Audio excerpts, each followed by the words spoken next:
The world, it needs you. But it needs the real you. Not the one with the mask, looking to blend in. Nor the one making all those concessions to avoid being left out. No, the real you. With your flaws and your insufficiencies, your strengths and your gifts, your hopes and your dreams. It needs the you that so often hides away underneath that blanket of caution and skepticism.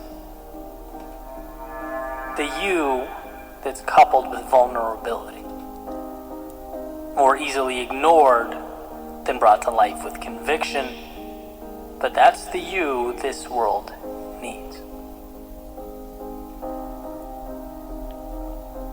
When I was younger, I seemed to separate life into two categories.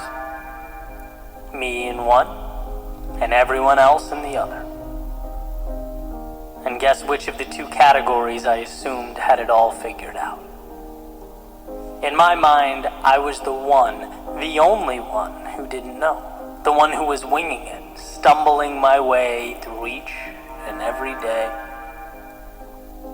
All those other people, though, they not only had plans, they had the right plans. They knew the right details, but I didn't. And so in my head, me being right required I necessarily look to them. I follow their lead. Since there exists an established correct path, that must be where I steer the ship. But then some time passes. You grow older, maybe pick up a little wisdom along the way, and you realize that no one really knows what they're doing. There are very few objectively correct roads that must be traveled. Life is not a paint by number, it's a blank canvas. And understanding this changed the image in my head from one of me knocking on the door of a party everyone else was at, to visualizing almost 8 billion individual souls running around trying to figure things out in the limited stretch of time they have here on planet Earth. I realized I had at times felt small only because of the gravity I attributed to people who were just trying to figure it out themselves. And the point, certainly not to diminish anyone else's journey, it was to give myself permission to embark upon my own.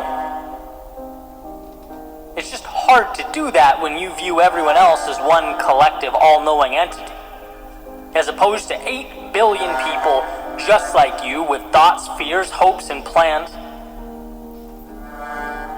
The question is not what is the right thing to do here.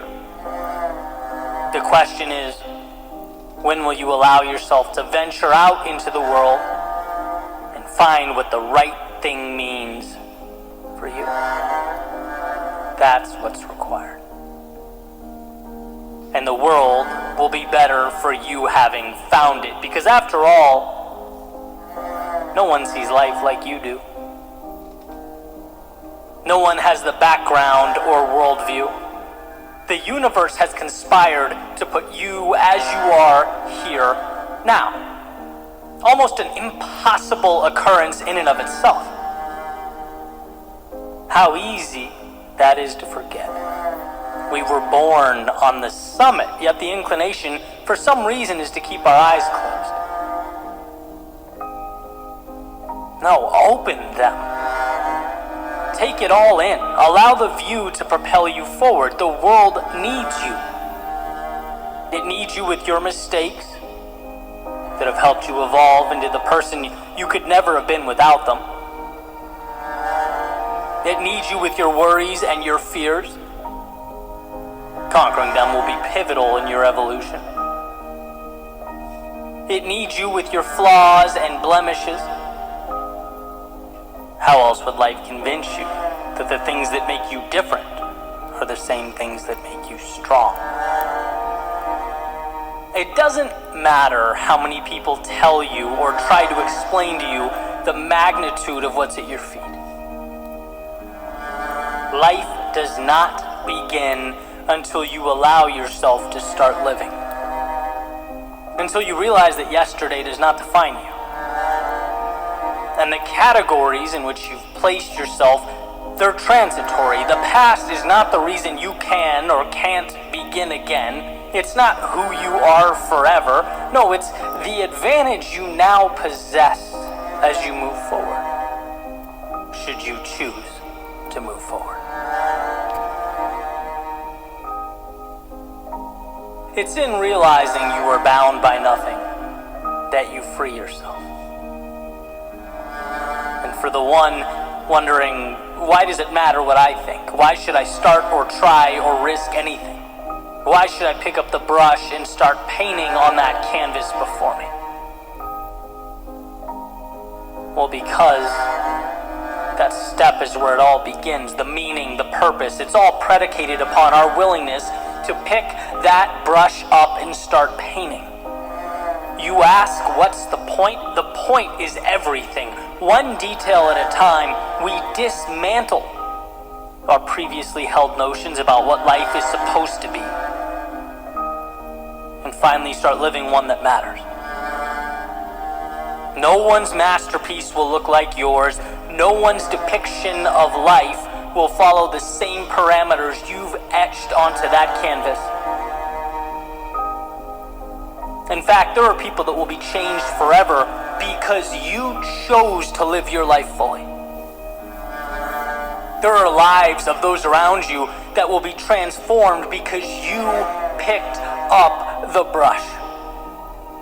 There are stories that will now end in triumph because you found the courage to start, to see light in yourself.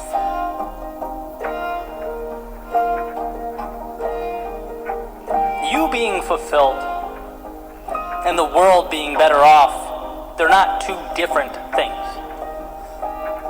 When you live a life true to yourself, when you let go of the have-tos and step into the get-tos, the world experiences the luxury of the beauty that comes next. When you fill your cup up first, you're able to then replenish those around you. That's not nothing. So who are you? Beneath the characterizations, beneath the roles you've taken on, beneath what you feel you're supposed to be, all that. Who are you, and will you give life to that person? Will you be that courageous? After all, that's what life is. It's not a game of right and wrong so much as it's a game of courage. The ones willing to take the leap end up worlds away from where they began. So my ask of you is that you begin tearing down those walls created in your head. The ones that accumulated over days and months and years. The ones that box you in or keep you out, that suggest you are anything other than that 1 in 400 trillion miracle, ready to embark upon the ride of a lifetime. And sure, it means shedding the comfort of obscurity, the safety of projection. Looking yourself in the mirror and saying, I am worth it, and there's more out there, means without question you are taking off the training wheels, dancing with vulnerability. But it also means when that time comes, and you look back on how you lived your days, you can say, I truly lived. You can say that the world needed me, and I had the courage to heed its call.